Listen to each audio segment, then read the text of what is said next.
I create this love to make my life, I'm loving you without looking back, As time goes on, you be and only saw, nítorí ìfẹ́ mi ni, tèmi ni. Ìfẹ́ tí mo ní sí ẹ náà ni o, tèmi ni. Maybe that is why you keep hurting me, tèmi ni. I don't know what to do, tèmi ni. Alábàárìn ayé mi mò ń wá o, ìfẹ́ ṣáà ni mò ń wá o. Ìfẹ́ la kọjá òfin o.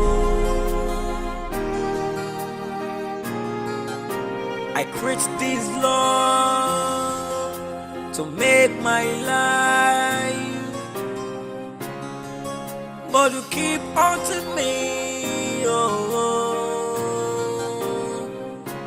Ìfẹ́ ayé mi mò ń wá o.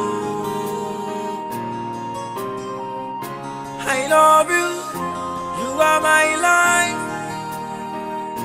You keep haunting me.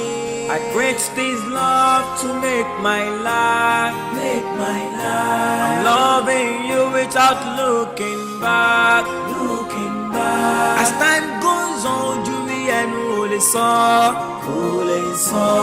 nítorí ìfẹ́ mi ni, tèmi ni. Ìfẹ́ tí mo ní sí ẹ náà ni o, tèmi ni. Maybe that is why you keep hurting me, tèmi ni. I don't know what to do, tèmi ni. Ẹni wá kiri, ẹni lórí òní fi. How are you? I'm okay. Kí ló ṣẹlẹ̀? Kí la rí gbọ́? I came to say sorry. Sorry for what? What exactly did you do? For being stupid. For being stupid? Oh my goodness. You know me ti ẹ̀dùn kò mọ̀ pé stupid. You're so stupid. What do you even take me for? O fi opo lè mess up kó tún máa padà wá máa sọ sorry all over and over again, but you keep doing the same thing. Èmi náà dummy, tí mo stupid, tí mo crazy, tí mi mọ nǹkan tí mo ń ṣe, tí mi mọ nǹkan tí mo fẹ́ fi life mi ṣe, mo máa gbọ́ ẹ all the time. Mo máa hear ẹ out. What do you take me for? Hear me out this time. Who do you think you are? Hear you out for what? What do you have to say to me? What? Calm down. You need láti gbé ọ̀rọ̀ ìgbóná bí. Mo mọ̀ pé orí mi ò pé. Now, you have to realize orí ò pé, so you don't need to add to it. Just. Okay. Báwo lo ṣe realize pé orí ẹ ò pé? Mo ti mọ̀. Actually, èmi mọ̀ pé orí ẹ ò pé, but báwo lo ṣe mọ̀ pé orí ẹ ò pé? Mo ti mọ̀, o tún ní láti rán mi létí mọ́. Ẹlẹ́ṣẹ̀ bá ti mẹ̀ṣẹ̀, ẹlẹ́ṣẹ̀ kò jẹ́ kó pẹ́ lórí ìkúnlẹ̀. Let's just forget it and pick up again. See, let me just tell you, Moses, I have moved on. Mo ti move on. Stay away from me. We'll move on together. Move on together. You are Titani. I'm apologizing. I'm saying sorry. We'll move on together. That I know. I have moved on alone. Get this right into your skull. Moti, get over it. I'm already done with you. I have told you. Moses, stop disturbing me. Stop pestering my life. I am done with you. You need to get it. You can't be serious with this. I am very serious and you need to accept it. So just get out. Don't stop disturbing me. What? Kí ló ṣẹlẹ̀? Ṣé o fi mí lẹ̀ wọlé lọ?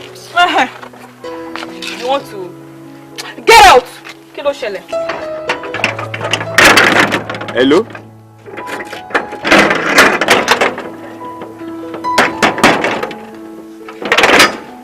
O dẹ̀ insult mi lójú gate man. O ti gate mọ́ mi now.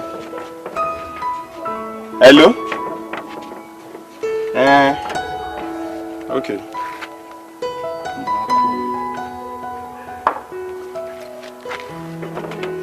O bá ti ṣe tán kó bọ́sta o.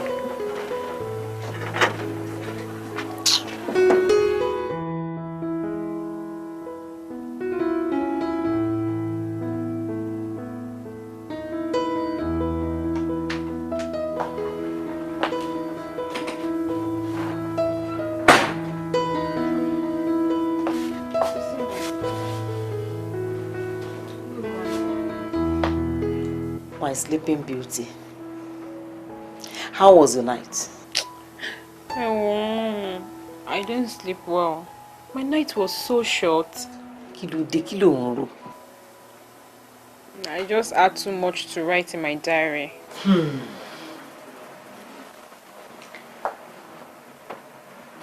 I know your future husband will have a lot to contend with. I really hope so. Ǹjọ́ tiẹ̀ ní àwòrán bó ṣe máa rí gan lọ́kàn. Àwòrán? No, not yet. It is well. Okay, mo fẹ́ kó sùn, kó jẹun, kó dé lọ sí pharmacy. Mo ti gbọ́, ẹ̀yin náà ẹ máa lọ síbi iṣẹ́. Máa lọ. Promise me pé o máa lọ sí pharmacy. Máa lọ now, mo promise. I will. I just need to gist future husband some more. Okay. Gist, abi? Yes. All right. You're looking good. Bye. I create this love to make my life, I'm loving you without looking back, As time goes on, you make mẹ́ta ni but ilé ìwọ̀n gan-an ni kò ṣe kókó àríra. Ṣàlẹ́ṣẹ́ Ìyẹn ní kí wọ́n ẹ kọ́ mọ̀ bá ṣe ní pé màá fún Yes, absolutely. Bùkúnmi, can you please attend to me? I'm still busy here.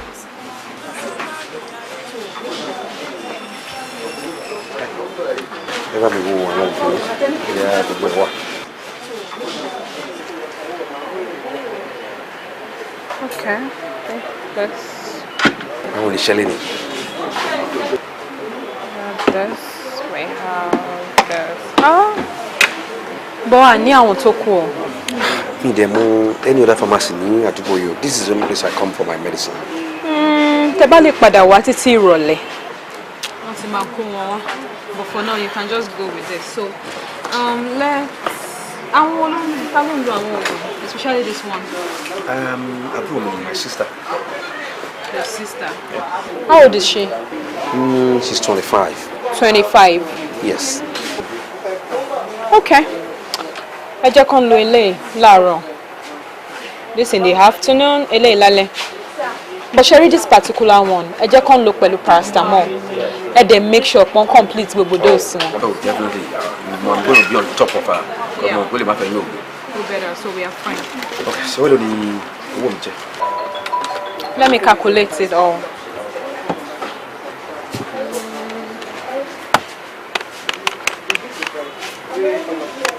Okay, so that's 4,002. So my kabai. Mo pọ̀ tó yẹn. Nǹkan tẹ́ ra náà ni.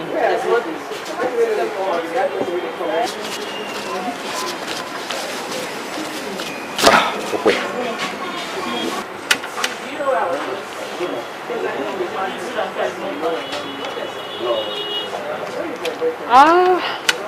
Mi wá ní change 800 naira báyìí.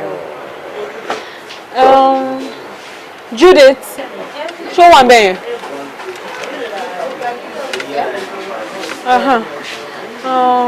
Mo fẹ́ bẹ̀rẹ̀ ní ṣó ní 800 naira change. Kò sí. Ó lè padà wá náà, àbí? Ẹ ṣáà wá bẹ̀rẹ̀ dáadáa. Bẹ́ẹ̀ni, anyway, ṣé nǹkan tí mo lè get pẹ̀lú 800 wà? Nǹkan 800 naira. Maybe packs of paracetamol. Ó ti wà already nínú nǹkan tá a rà. Àbúrò mi kan ló sì kì í lẹ̀ wá. So ẹ jẹ́ kí n kú padà wá náà lẹ̀. I'll pick it up in the evening. Okay, no problem. All right. So have this and your dress. Okay, pack nǹkan. Your pack, get it there. All right.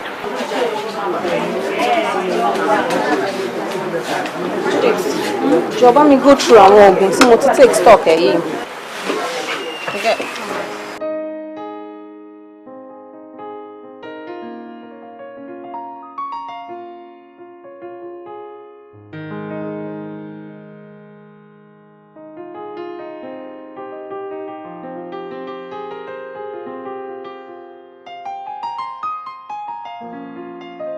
Electronic voting ló máa lè ṣe ló máa jẹ́ kí everything rọgbọ nínú ẹ̀.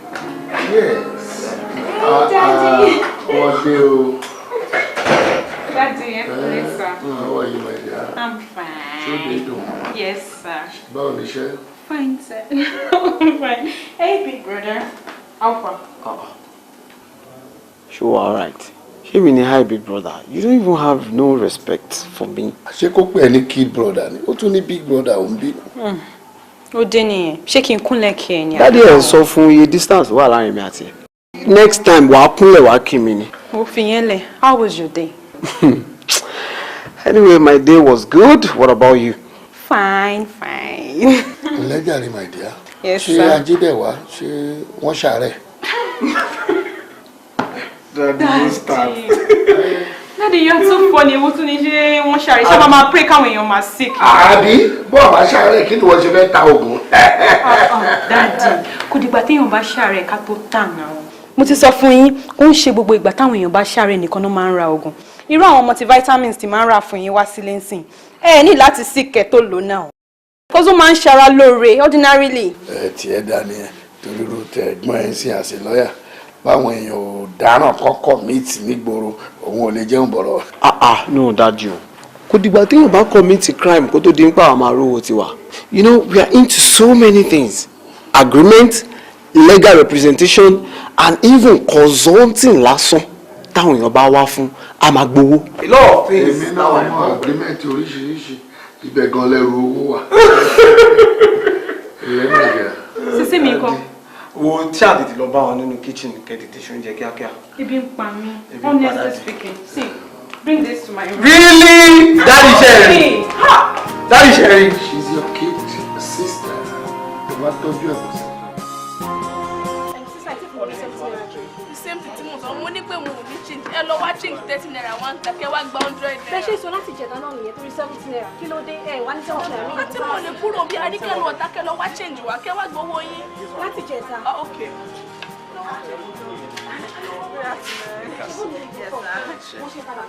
Kí lẹ fẹ́ dà? Next one hour, máa rí mi kí n padà wá ṣe é.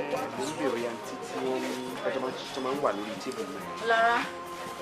Náà, kò ń ṣàwọn. Àti dúdú rẹ̀ tí wọ́n bá ń ṣiṣẹ́ bí yẹn. Èmi ò tẹ̀ rí lè mọ̀. Ẹ wò ó. Lára ìjọba mi attend sí wọn, mò ń bọ̀ ṣùgbọ́n ẹ lọ fà wọ́n. Sorry, I'm married. Hi. Ṣé wọ́n okay? Fáwọn tó máa padà wá ní ìlú description yẹn tó yẹ kí n mú wá, ìwà tún padà wá. Ẹ ṣe. All right, sir.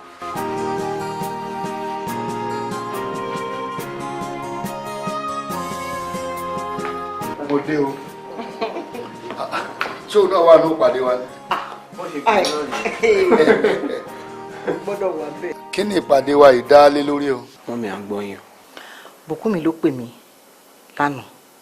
Ó lóun ready láti settle down.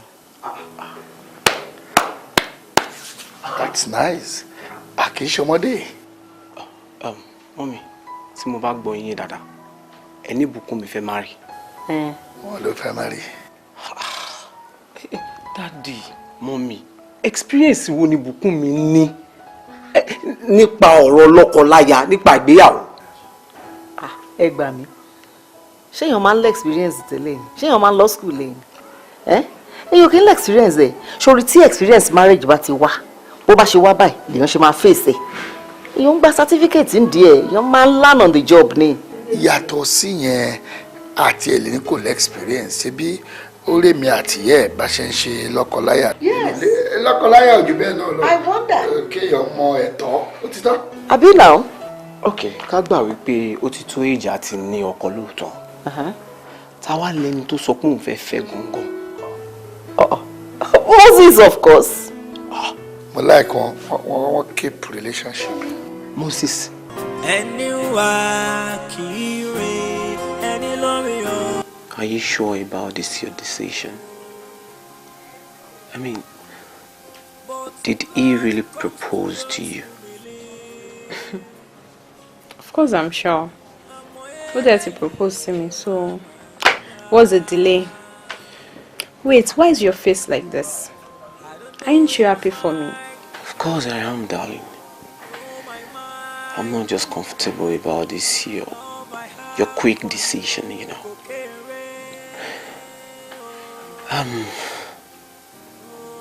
I want you to understand something. Marriage is a lifetime decision and a profoundly union. Listen. Its definition says lifetime. Did you hear that?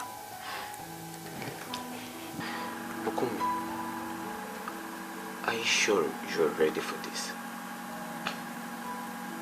Big brother, I have never been this ready in my whole life. I am very, very ready.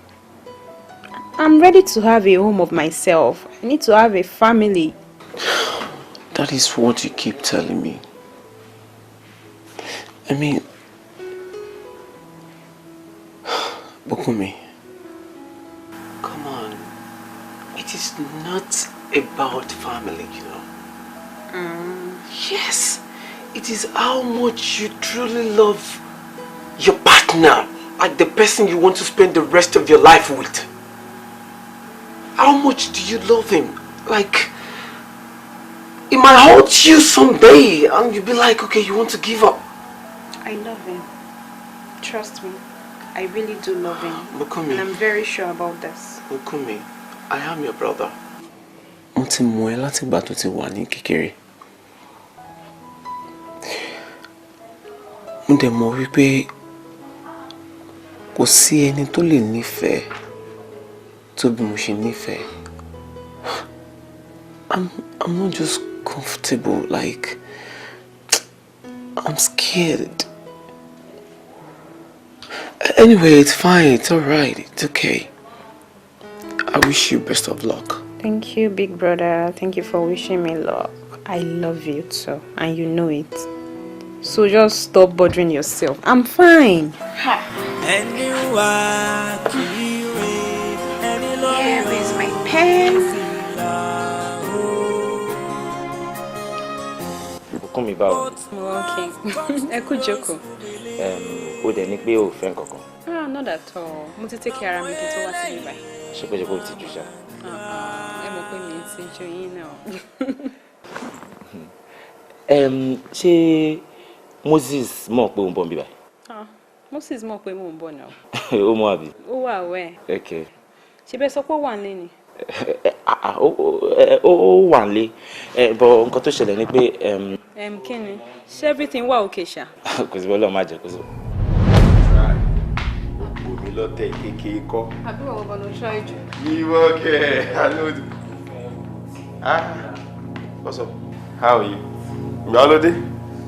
O tiẹ̀ o jókòó ń tẹ̀. Okay. What's up? How are you? Ìgbà ló dé? Bó ló ń lọ́sìn?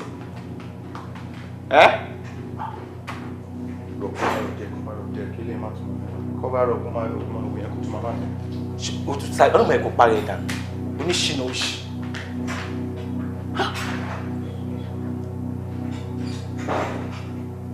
Pẹ̀lẹ́. Kí ló dúró mú? Èmi ló wọ́n jùmọ̀ àbí? Kọ́ ti dé kó ìmọ̀ ẹ̀. Etí ẹ̀ kọ́ ti dé ìjà kọ́kọ́. Mo fọ́ o. Ewé ìṣèbí tútù bìgélé náà ṣakọ. Olórí burúkú ni yìí. Tó bá ṣe Moses tó ní taste, ó máa fẹ́ wọ́n tó dàbí Ṣákí Sàláwì yìí. Ọmọ ti tẹ́ lọ́wọ́ olórí burúkú ní ìsìn ṣá. Bukumi. Kí ni? Kí ni nǹkan tó ń ṣe? But we talked about this and we agreed on it. So kí ni gbogbo eléyìí tó ń ṣe? Talk about what exactly? Talk about what? So kí ló dé tó ń make it look like pé èèyàn ṣe nǹkan tí ò dà àbí nǹkan tí ò mọ̀ ń pa ẹ̀? Ṣé mi àti òjò sọ ni? Ṣé nítorí pé mi àti ẹjọ́ agree lórí nǹkan tá a jọ sọ? Ṣé wàá mí pé kò má kí ẹ̀ ń pa mi ni? Did you not give a go ahead? Ó ti ẹ̀ kí ẹ̀ ń pa presence mi, you don't respect me, you don't respect my presence. The same house tí mò ń wá ìwá sí náà ló máa ń gbóríṣiríṣi obìnrin wá sí. What's wrong with you? Mo rò pé o mọ nǹkan tó ń sọ. Ṣorí ọkùnrin ni mi, I'm a man. Tí mi ò bá dẹ̀ ṣe lé, ó lè dá nǹkan mi sí mi lára. So mo dẹ̀ sì sọ fún ẹ, ó dẹ̀ mọ̀ ń pẹ́. So kí ló ń sọ? Ó dà pé orí ẹ ò pé. O crazy, o mad. In fact, you are a nuisance. O tún lè ní God láti dúró sí mi wájú mi máa sọ pé kìnìkan ọkùnrin ni ọkùnrin ni. Èmi ló sọ pé mo stupid. Stupid ni. Mo crazy ọ̀dẹ̀. Kí ni? tí n bá gbé tí n bá o mọ̀ pé òsì lélẹ̀ yàtọ̀ tí n bá gbá ìkejì. bóyá o ti wọ́ kó so a lè straight padà. kí ló máa pè yín ṣe fẹ́ ni o. tuntun sọ again they tight me. ìfẹ́ bí eléyìí màmá ga o. Okumi, what is wrong with you? pa lójoojúmọ́. I'm not asking if you are fine. Won't be able to share one. Let me ask you one question. Tí o bá lọ kí boyfriend ẹ nílé, tó wá bá obìnrin mi ńbẹ̀, kí ló máa ṣe? If I first catch another girl with my boyfriend, now to first finish the girl finish. Wetin happen? No, Jude, it's not catch. I'm saying that mo máa ń lọ sọ́dọ̀ Moses. Tí bá dẹ̀ ti lọ síbẹ̀, mo máa ń bá different girls lọ́dọ̀ ẹ̀. But the thing is, àjọ agree nípa ẹ̀ ni. Because I don't let him have sex with me. Oh, are you a V? But even at that, at least ẹ̀mí méjì lẹ́jọ́ agree pé ẹni máa ní sex. So kí ló yẹ tó ṣe máa ṣe kàn ẹ́ lójú? Kò respect ẹni now. That's the most annoying part of it all. It's really annoying. So what do you want to do about it? Nothing. Kò sí nǹkan tí mo lè ṣe. Ó promise láti change tí a bá ti marry. Wait, so you want to keep enduring this until after marriage? I don't have a choice. Let me ask you a question, my darling. Why do you love this guy? Why do I love him? Well, okay. That question. Why not? Èmi àti ATIJO wà tipẹ́. He's very caring, and besides, I want to have a home of myself. Is that why you love him? Is that not enough reason? I create this love to make my life. I'm loving you without looking back. As time goes on, Julie and Ole saw. Nítorí family. Temini. Ìfẹ́ tí mo ní sí ẹ náà ni o. Temini. Maybe that is why you keep hurting me. Temini. I don't know what to do. Nothing, I just want to be alone. You can't tell me nothing, Okumi. I know you. Come on now, why are you doing like this? Me of all people. So now you can't confide in me again.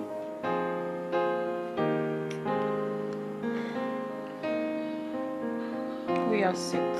Thank you. That's my sister.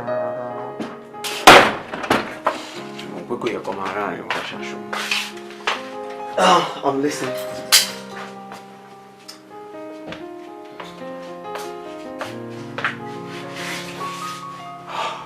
I'm listening. Can you talk now? I need to ask you a question. I'm all ears. Have you ever been in love? Of course I do. And you believe in love? Well, I've been in love. Love is a beautiful thing. Though I went through a lot. But still, love is beautiful. When you get to see somebody that loves you the way you love the person. What is the problem? Go straight to the point. It's Moses. What about him? Moses is cheating on me. And he doesn't seem to care about how I feel about all this thing. Kò kí n pa feelings me. Kò kí n pa me at all. He doesn't care about my feelings towards the whole situation, and it's really hurting me so deep. It's getting to me. Darling, Sherry, mi ò ní parọ́ fún ẹ. Bí àbímọ, ó ṣe jẹ́ fáwọn ọkùnrin ká máa cheat. But at the same time, Moses gbọ́dọ̀ respect nǹkan tó wà láàrin méjèèjì. You're not just a girlfriend. You are his fiancé. So, we got to respect nǹkan tó wà láàrin yín méjèèjì. You know what? You will call him, talk to him, and I believe he will change. See, I have spoken to him over and over again, but could change. Share the same thing. I don't think he wants to change, and I'm getting tired, honestly. Mokomi, why do you love him? Moses is kind, is caring, and besides, I think I'm old enough to have a family of my own. That's all the reason. That is why you need to go back to him and talk to him over and over again. Because this is what you choose. This is what you want. Oh, ninja kusuenio. Oh, the ninja kure lorie. This is your man. Shofek bunja follow budget. So you keep talking to him till it change for good. Are you happy now? I feel better. That's my sister. You know how much I love you.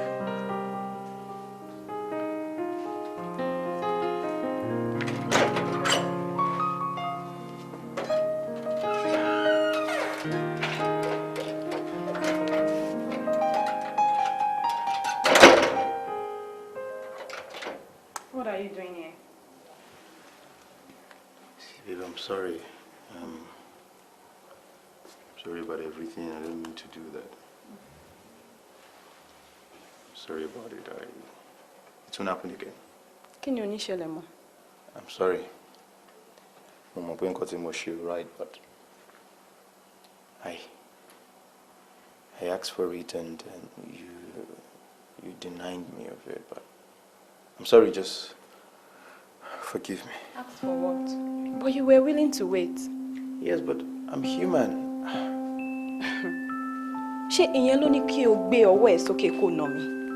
For what? Why would you even do that? Hey, Moses, I have suffered. I have suffered enough. I mean, Ati Soroyi all over and over again, but you remain the same. But the mama soko ma change. You can't change. Why would you even beat me? Popsi me or ever no momsi Mary. I don't know why you would beat me. I don't know. Shesha explained situation for me and I told you we I am sorry. The truth, see, I love you, I can't deny it, but I'm a changed person. Moses, you can't change. Let's just end this whole thing. I'm done. I can't do this anymore. I can't. You keep hurting me all over and over again. I can't do it anymore. Let me just be on my own and you can just stay away from me. Because I don't see anything. It won't work. Okay, don't sorrow about it. End it. Yes. So, I don't know. Start from anywhere. how do you expect me to cope? You know I can't live without you and you're saying this. Really? We'll be fine. I said I'm sorry.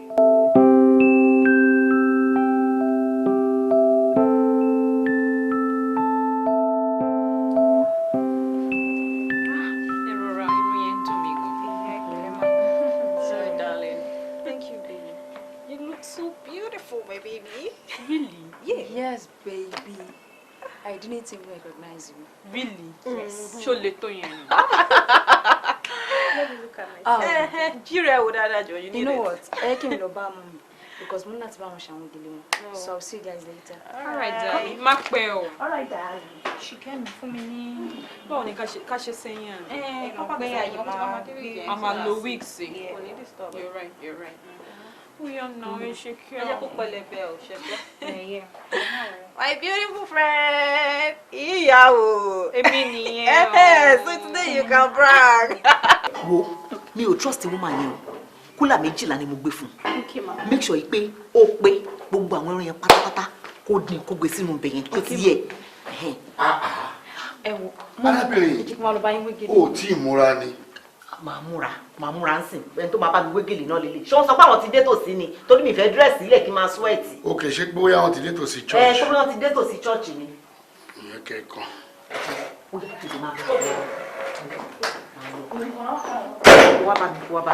Bàbá ọkọ ọjọ́ òní. Mo ní kí n béèrè ni ṣé ẹ̀yin ti dé ìtòsí church káwa náà lè move. What? Kí ló dé dádì? Ó máa wulẹ̀ múra. Àǹtí ẹ rọra fi kíní blush yẹn sí. Ẹ má jẹ́ kó pọ̀ jù. Kò pọ̀ jù báyìí náà, ẹ wojú wọn. Oh, rest me. You're looking so beautiful. Thank you, my darling. Oh, I can't wait. Judith.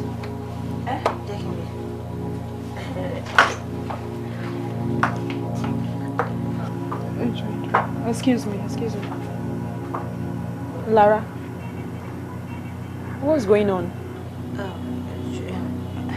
Judith. I swear to God, anytime I set my eyes on that guy, Mama Pani. Calm down, Louis. Calm down.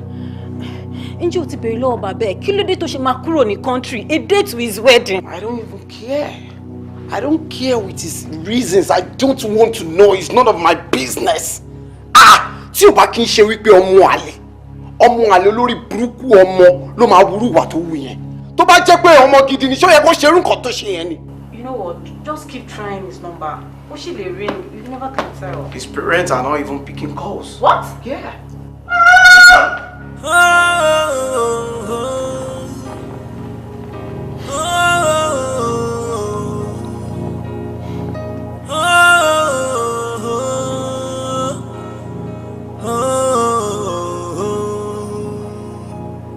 Why you always haunting me? Why you always haunting me? I will just survive you. I will just survive you. Why you always haunting me? Why you always haunting me?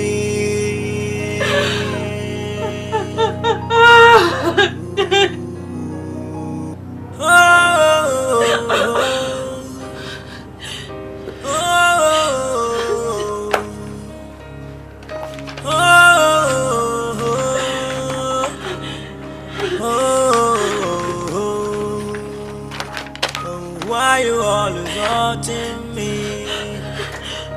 Why you always haunting me? I will just survive you.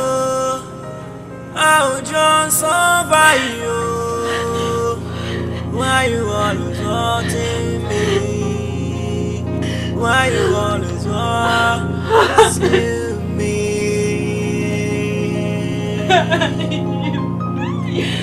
Where are you?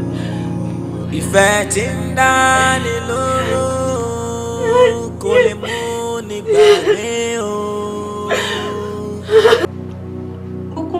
Eléyìí máa gbọ́n mi lójú ẹni ọmọ ṣe o.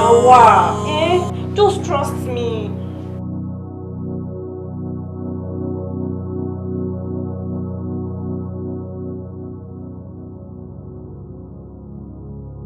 I create this love to make my life. I'm loving you without looking back. As time goes on, you rí ẹnu ò lè sọ. Nítorí ìfẹ́ mi ni tèmi ni. Ìfẹ́ tí mo ní sí ẹ náà ni ọ. Tèmi ni. Maybe that is why you keep hurting me. Tèmi ni. I don't know what to do. Tèmi ni.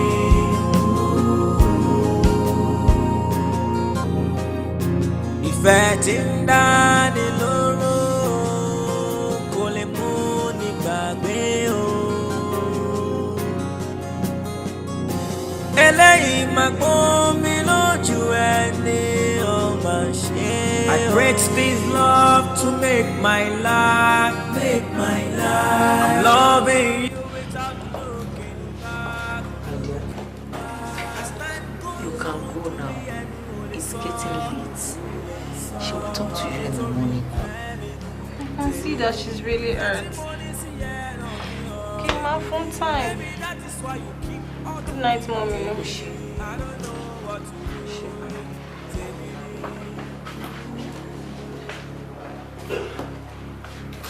Sweethearts, it's mommy. Okay, promise to talk to us in the morning.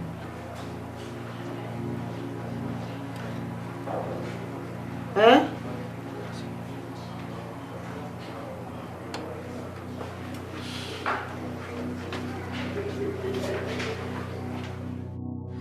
Uncle. Ojojo mẹ́ta.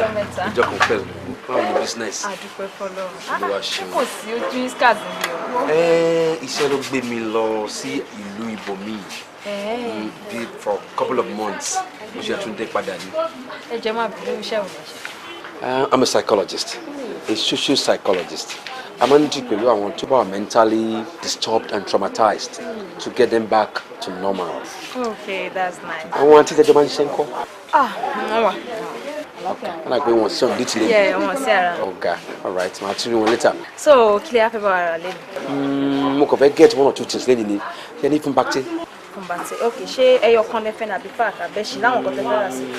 Mo fẹ́ wò bóyá kí n ra páàkì kan pé ní máa ra. Okay, fún mi 1 minute. Okay. All right. She's still not talking. Not even eating. Kí la máa ṣe báyìí?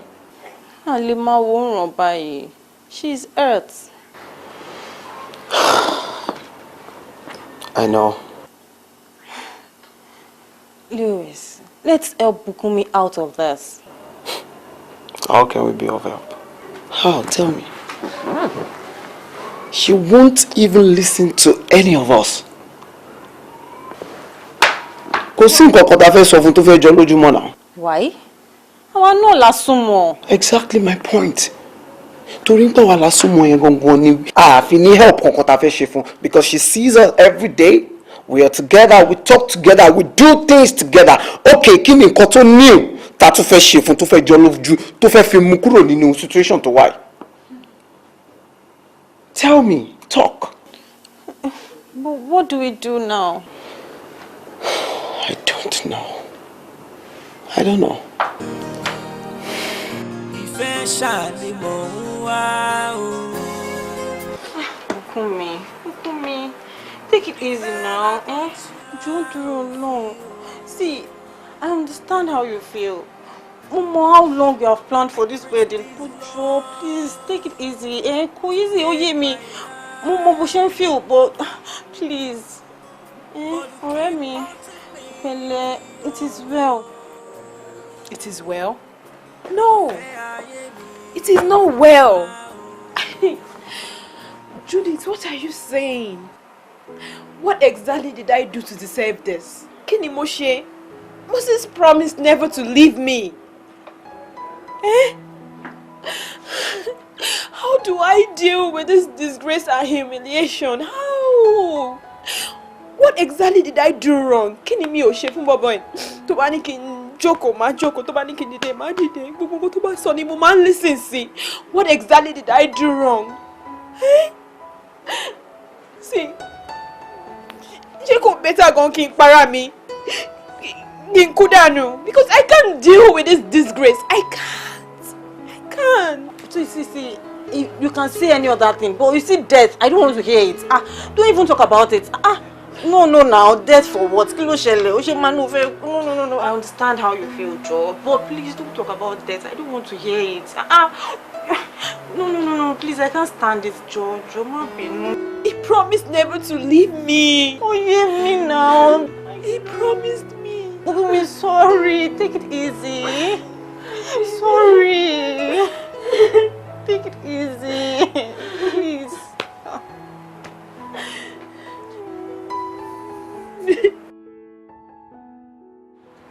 So Judith, ọ̀rọ̀ tí a ń sọ lẹ́ǹkan yẹn, mo ní kí n tún sọ fún ẹ.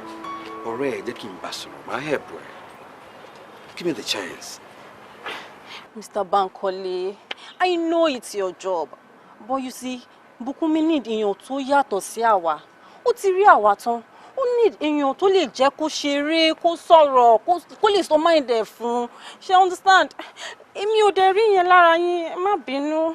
Judith, mo understand concern ẹ, but fún mi ní opportunity yẹn, wàá rí pé iṣẹ́ mi àti personality mi ó yàtọ̀ síra wọn. I can help her.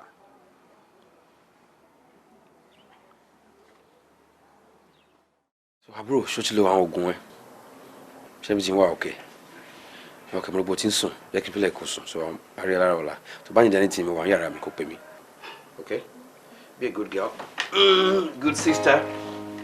All right, I'll see you in the morning, okay? Hold on.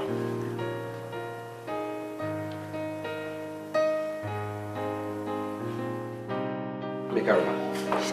Mommy, I'm set. Wọ́n láwọn ń béèrè ẹ. Mr. Bankole Williams. Oh, how are you? Good. I'm so sorry, Mommy. Ẹni tí mo hire fún Bùkúnmi lélẹ̀ tó máa tọ́jú ẹ. Bẹ́ẹ̀ni, ma. Uncle, ẹ ṣé àdúpẹ́ o. Please do everything possible within your means to get her back into shape. Olúwa ràn wá lọ́wọ́, ma. Àmín, Ọlọ́run á ràn yín lọ́wọ́, Ọlọ́run á dúró tì yín. That's all right, Mommy. Mr. Bankole, let me take you to your client. Yeah, because I'm late already. Mommy, let's go.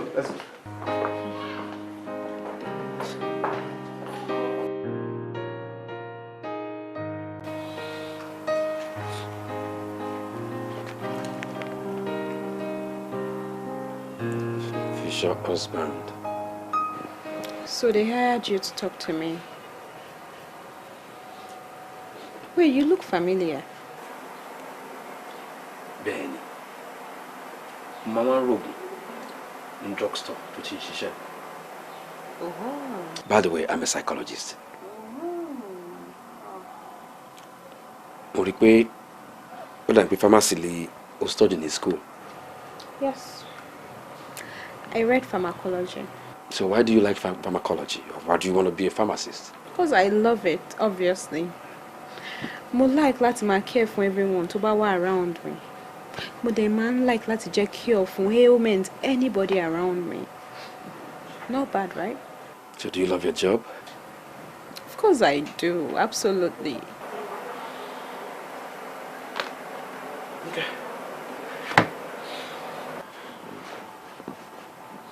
Your ex-boyfriend, why do you love him? Oh, you think I won't talk about him? Wọ́n sọ ń pa ẹ̀ nítorí pé òun ló fi ẹ́ sípò tó wà yìí. Moses. I've known Moses since 100 level, school days. Ìgbà yẹn mo máa ń help ẹ pẹ̀lú homework and assignments, tests and every other thing. So that was how we became close, and since then we became inseparable. He's actually a nice guy. He said I'll be a very good wife to him, but he's a very caring guy. He's smart, he's nice, he's cute. What else? Why not? Oh, kò ní yàrá yìí. Oh, lọ síbi iṣẹ́. Àwọn ọ̀rẹ́ gan wọn ní access here. He's pulling you back. And you need to get yourself out of this, Ashake. Ashake? Who told you I'm Ashake? No one calls me Ashake. Grandma mi nìkan ló máa ń pè mí l'Ashake. Báwo ló yẹ mọ̀ pé mo ń jẹ́ Ashake? How? Ìgbà tí wọ́n béèrè nípa oríkì ẹ̀, wọ́n sọ fún mi wípé Ashake lóríkì ẹ̀. Tó tún wá jẹ́ wípé orúkọ ìyá mi ni. Really? Bẹ́ẹ̀ni. Wow. Your mom? My mom, Ashake, very industrious, very beautiful like you, very talented, and also a crazy lover. Bíi náà báyìí. Crazy lover? Bẹ́ẹ̀ni, nígbà kan rí. Ìgbà kan rí? What do you mean? Nítorí wípé ìyá mi ti kú. Lórí ọ̀rọ̀ ìfẹ́ yìí náà ni ló mú ẹ̀mí ìyá mi lọ. So sorry about that. Bàbá mi jẹ́ ẹni tó wá láti ilé ológun.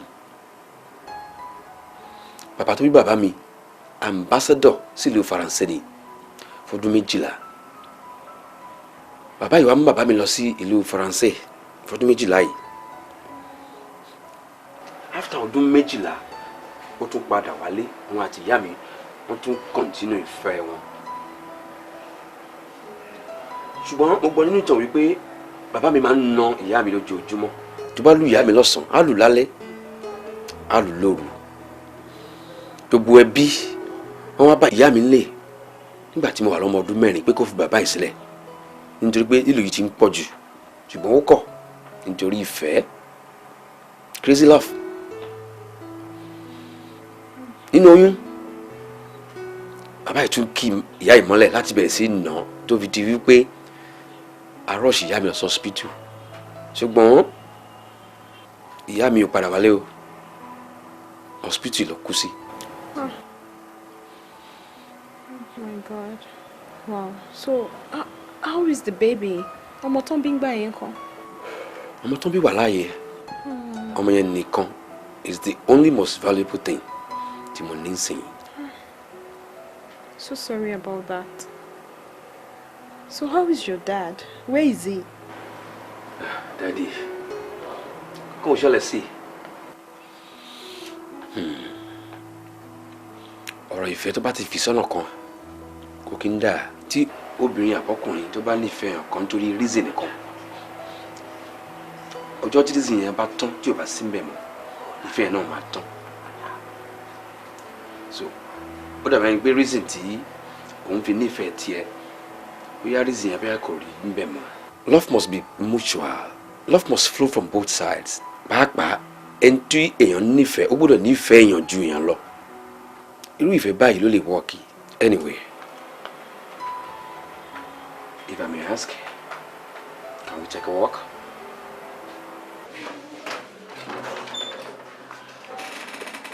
So, you love both guys? Both guys? Of course I do. Why not? So why do you want to get married? Why do I want to get married? Wow, what a question. Well, I want to get married because I'm due.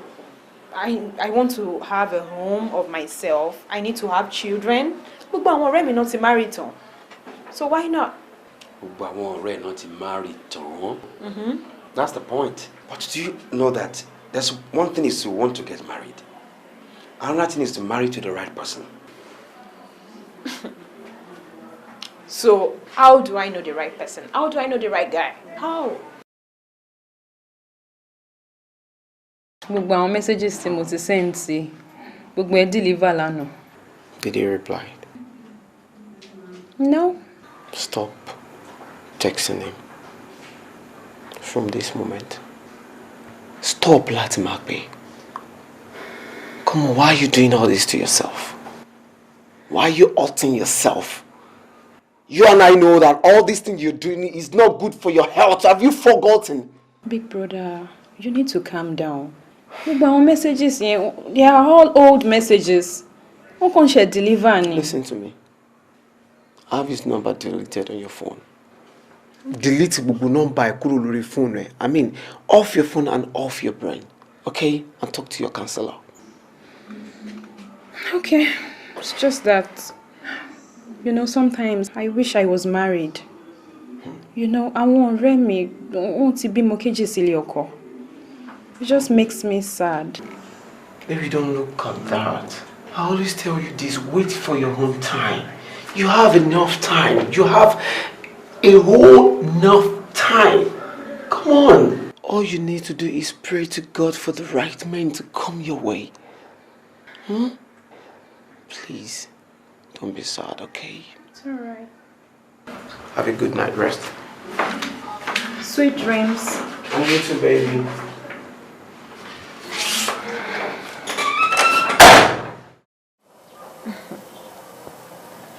His number started going through yesterday. Going through? Yes. Should I be calling? No, he didn't pick. Thank God. Thank God. Yes, because my God, to matum bale no e. Because about to call you, to matum besi bless, only to hurt him more. I know you still love him, but during this process, don't go through all these issues because of him. If you go to a compound there, take your broken heart to God, and let's go through this your therapy process. At the end of the day, you come out fine, but I don't want him to ruin the process, and you make a wrong decision again. You're right. You're right. Thank you. I'm fine. Thank you so much.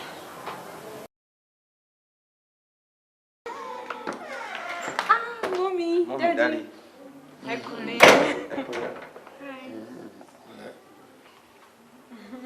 Le?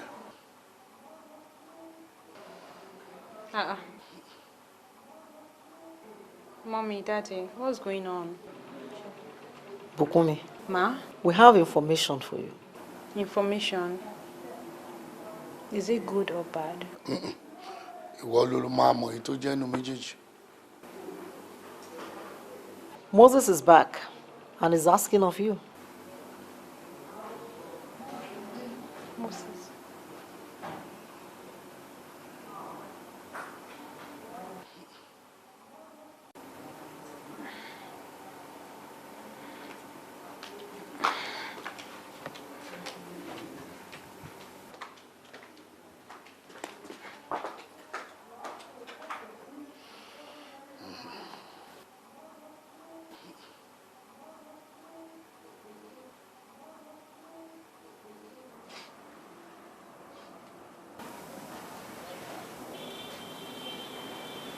So you're happy he's back?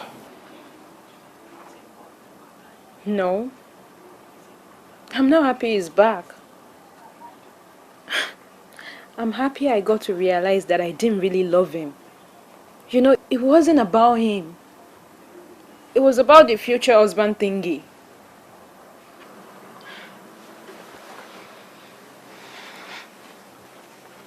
Bankole, thank you so much for making me realize that I didn't really love him. Thank you. I'm just gonna...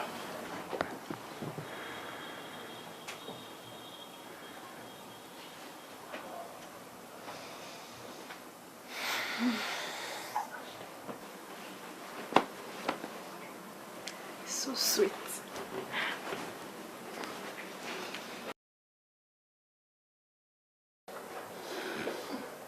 Tiwa, you know I'm not bold. She loves bold men. And I'm going to like her new ex-boyfriend in here. What if she likes you? Tiwa, I don't think so. I'm not bold. Ojamo. Ebomi, if it's a problem, when will you learn to be bold? Mba stand up fún nǹkan tẹ́ fẹ́.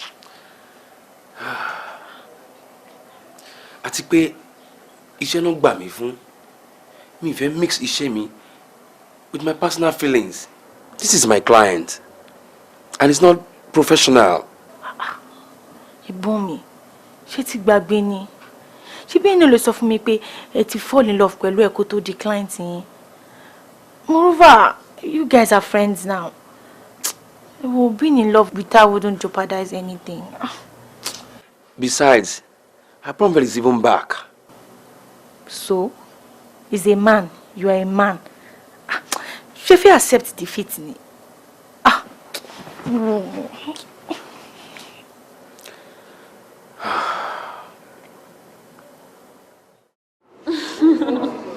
You're so funny, Ashake. Thank you so much for making me happy. Seriously, I've never been this happy in a very long time. Wow. That's huge. I'm flattered. So tell me, have you ever been in love? Yes, with two women only. Who've been in magic, Berry. my mother and Cynthia. But unfortunately, those two women have been taken away from me. How? My mom was taken away by the ones she loved most. Tell me about Cynthia. Cynthia was my girlfriend then. She was this outgoing type, like kuma she party, kuma jade, kuma, you know, kuma lo club. Immediately like kuma, you know, my nature is just indoor all the time. In fact, Timba go 80% of it, Cynthia no man know. Because me can jade, me can ride into me can ride show me go, me bata no. Well, at the point, child, mo koripa lossy party in fact, ó drag me lossy party any. Ó dẹ̀ introduce me sí bọ̀bọ̀ kan pé ọ̀rẹ́ òun lásán fẹ́ mi lórúkọ ẹ̀. Not knowing pé àwọn méjèèjì ń fẹ́ra wọn ni. At the end of the day, she was the one that I saw with nígbà tí ó di pé ó fọ̀dọ̀ mi sílẹ̀. She said I was dull, I was boring. But it's okay. I wish her all the best. I just felt that we're not compatible. So maybe someday I'll find another love of my life. I'm so sorry about that. It's all right. Thank you. So... But I'm happy for you that you are happy. Thank God and thanks to you. Oh, wow. So my question is,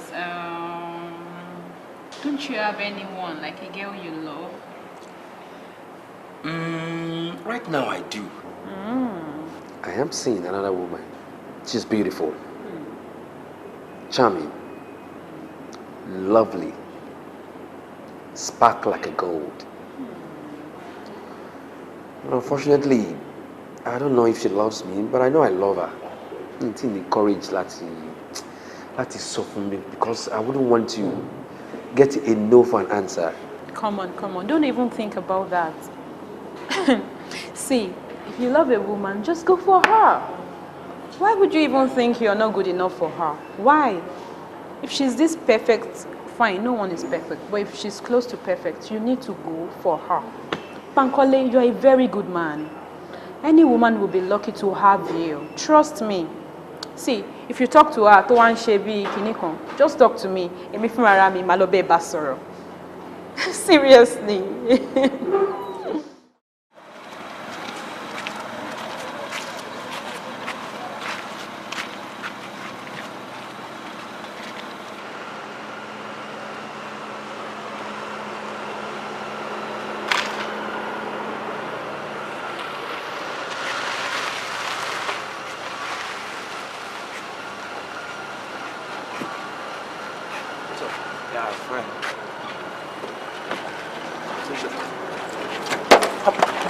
If I say you, you want to as they mad abi. He the first say this time.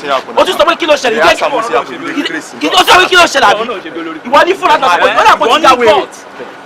Waiting you the beg for now. Waiting you the beg. Make a punch you. Leave this guy for him. More big this guy. More big. Because you. You am sure. Ìwọ leave this guy for my job. Ma treat him fuck up. If you don't think you know to jẹ, you go treat your fuck up guy. Ah. Oh, you dey mad ni. You dey mad. You see the talk. Lie down. Lie down. Lie down. Lie down. Lie down. Lie down here. Lie down. Lie down, you mad. You don't know look face. Ìwọ ọ̀tá bá tún rí ẹ pẹ̀lú bùkún mi. A máa treat fuck up. Hey, Snapchat. Hi, people.